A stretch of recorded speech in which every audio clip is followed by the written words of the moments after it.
Telugu audio Bible నిర్గమకాండము 11వ అధ్యాయము.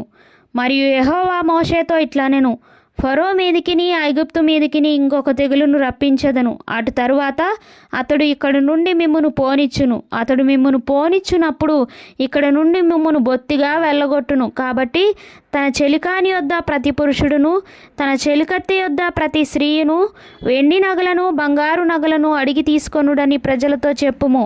యెహోవా ప్రజల ఎడల ఐగుప్తీయులకు కటాక్షము కలుగజేసెను. అదిగాక ఐగుప్తు దేశంలో మోషే అను మనుష్యుడు ఫరో సేవకుల దృష్టికిని ప్రజల దృష్టికిని మిక్కిలి గొప్పవాడాయెను. మోషే ఫరోతో ఇట్లనెను, యెహోవా సెలవిచ్చినదేమనగా, మధ్యరాత్రి నేను ఐగుప్తు దేశంలోనికి బయలువెళ్ళెదను. అప్పుడు సింహాసనము మీద కూర్చున్న ఫరో తొలిపిల్ల మొదలుకొని తిరగలి విసురు దాసి తొలిపిల్ల వరకు ఐగుప్తు దేశమందలి తొలిపిల్లలందరూ చచ్చెదరు. జంతువులలోనూ తొలిపిల్లలన్నీయూ చచ్చును. అప్పుడు ఐగుప్తు దేశమందంతటా మహాఘోష పుట్టును. అట్టి ఘోష అంతకుముందు పుట్టలేదు, అట్టిది ఇక మీదట పుట్టదు.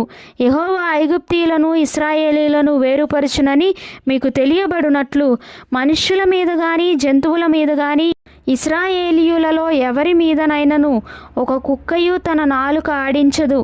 అప్పుడు నీ సేవకులైన వీరందరూ నా యొద్దకు వచ్చి నాకు నమస్కారము చేసి, నీవును నిన్ను ఆశ్రయించి ఉన్న ఈ ప్రజలందరూ బయలువెల్లుడని చెప్పుదురు.